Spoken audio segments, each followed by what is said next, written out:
میں نے کہا حمید جان ضرورت نہیں ہے, آپ نے 2 گھنٹے زحمت کی, بہت شکریہ, آپ جا کر بیٹھ جائیں, باقی میں خود بنا لیتی ہوں.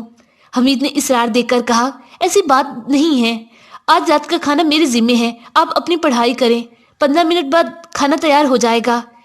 15 منٹ سے 1 گھنٹہ گزر گیا. کمرے سے اونچی آواز میں نے پوچھا انجینئر صاحب کھانے کا کیا بنا؟ مجھے تو کمزوری آ گئی ہے, آنکھوں سے بھی کچھ نظر نہیں آ رہا کہ پڑھائی کر سکوں. بالآخر ان سب باتوں کے بعد آلو اندر تک پک چکے تھے تو انہوں نے آواز دی کھانا تیار ہے, آ جائیں اور کھا لیں. کہ یہ کھانے والی غذا ہے. تلے ہوئے آلو انڈے کے ساتھ وہ خاص کھانا تھا جسے حمید نے کچن میں تیار کیا تھا. کچن میں گئی تو دیکھا کہ دسترخوان لگا چکے ہیں. جب بھی وہ دسترخوان لگاتے تھے کوئی نہ کوئی چیز رکھنا بھول جاتے تھے, پانی, نمک, چمچ یا پھر کانٹا. بالآخر کوئی ایک چیز ان کی فہرست میں سے رہ ہی جاتی تھی. دسترخوان کو غور سے دیکھا تو کہا حمید آپ تو جانتے ہیں کہ یہ کھانا کس چیز کے ساتھ اچھا لگتا ہے, پھر آپ نمک لگے کھیرے کیوں نہیں رکھے؟ انہوں نے کہا اوہو, آپ نے شیف کو اتنا بکھلایا کہ میرے ذہن سے ہی نکل گیا. آپ جب تک کھانے کے دسترخوان پر بیٹھے میں لے کر آتا ہوں. میں ہنسنے لگی. 4 گھنٹوں سے میں کھانے کا انتظار کر رہی تھی. اگر آپ کسی ہوٹل کے ویٹر بن گئے تو کھانا رات کے 12 بجے ملے گا. بولے آپ کھانا شروع کریں, میں خود ہی لے کر آتا ہوں. میں نے کہا نہیں آپ کھانا شروع کریں, میں خود لے کر آتی ہوں. حمید نے اپنے ہاتھ میرے کندھوں پر رکھ دیے اور مجھے اٹھنے نہیں دیا. پھر جب تک وہ نمک لگے کھیرے لے کر آئے میں آدھا کھانا کھا چکی تھی. میرے امتحانات ختم ہوئے تو رات کے کھانے پر بابا کے گھر ہماری دعوت تھی. حمید کی بائک کافی گندی ہو چکی تھی. ہمارے اپنے گھر میں دھونے کی جگہ نہ تھی. بائک کو بابا کے صحن میں دھونے کے لیے ہم جلد نکل پڑے. جب ہم پہنچے تو سیڑھیوں سے انہوں نے کہا یا اللہ. کبھی کبھار وہ دوسرے اذکار بھی پڑھتے تھے, کہتے تھے یا علی, یا حسین, یا زہرا. ایک طرح سے اعلان کرتے تھے کہ اگر کوئی نامحرم ہے تو لازمی طور پر حجاب میں ہو. وہاں اکیلے بائک دھونے میں انہیں شرمندگی محسوس ہو رہی تھی. انہوں نے کہا عزیزان آپ بھی میرے ساتھ رہیں. میرے اپنے خاندان والوں کے درمیان بھی حمید نہایت ادب اور حیا والے تھے. حالانکہ میرے بابا ان کے ماموں تھے مگر ان کے ساتھ بھی حمید کا رویہ مکمل طور پر مؤدبانہ تھا. ابھی بائک دھلنا ختم ہی ہوئی تھی کہ حمید کا موبائل بجا. انہیں پھر بلایا گیا تھا. کچھ ایسے ہو گیا کہ بلائے جانے کے نام سنتے ہی میری حالت خراب ہو جایا کرتی تھی اور دل کے جیسے سارے بند ٹوٹ جاتے تھے. خطرے کا احساس میں کئی کلومیٹر دور سے ہی کر لیتی تھی. حمید تیار ہو کر چلے گئے. میں نے امی سے کہا مجھے شک نہیں کہ اس بار شام جانے کی بات ہے. کچھ گھنٹے گزر گئے. رات کے تقریباً 10 بجے تھے جب وہ واپس لوٹ آئے.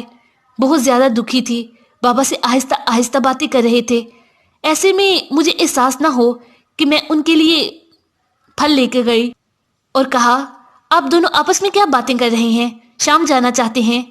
بابا ہنس دیے اور بولے حمید جان میری بیٹی بہت ہوشیار ہے, اس سے کچھ بھی چھپانا ممکن نہیں ہے. حمید نے بابا کی تائید کی اور مجھ سے کہا ہاں ٹھیک اندازہ لگایا ہے آپ نے, شام جانے کی بات ہے.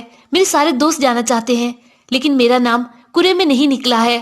بابا نے کہا کیونکہ جانے کے لیے افراد زیادہ ہیں اور بھجوانے کے لیے گنجائش کم ہے, لہٰذا ناموں کی پرچی نکالی جاتی ہے تاکہ ہر بار کچھ تعداد میں افراد کو بھیجا جائے. حمید بابا سے باتیں کر رہے تھے تاکہ وہ ان کے جانے کے لیے کوئی رستہ نکالے. کہہ رہے تھے کہ اب ٹھہرنے کا موقع نہیں ہے, اگر رہ گیا تو ساری زندگی بی بی زہرا سلام اللہ علیہا کے سامنے شرمندہ رہوں گا. وہ اپنے نہ جانے سے اس قدر دکھی تھے کہ ان کے قریب جانا بھی مشکل تھا. ایسے موقعوں پر میں ترجیح دیا کرتی تھی کہ ان کی تنہائی اور حلوت میں انہیں پریشان نہ کروں. ٹیلی ویژن دیکھ رہی تھی کہ کچن سے ماما کی آواز آئی. انہوں نے گرم گرم تیل اپنے ہاتھ پر گرا لیا تھا. میں کچھ دیر میں کھڑی ہوئی اور پھر کچن میں گئی. کچھ خاص نہیں ہوا تھا. جب میں واپس آئی تو دیکھا حمید بہت ناراض تھے. بہت ناراض. گھر جاتے وقت انہوں نے چند بار کہا مامی کو جب مدد کی ضرورت تھی تو آپ دیر سے کیوں کھڑی ہوئی؟ آپ کا دیر سے جانا ایک برا کام تھا. آپ نے بہت برا کیا. جب کسی خاتون کو مدد کی ضرورت ہو تو فوراً مدد کے لیے جانا چاہیے, اور پھر وہ تو آپ کی امی تھی, آپ کو فوراً جانا چاہیے تھا.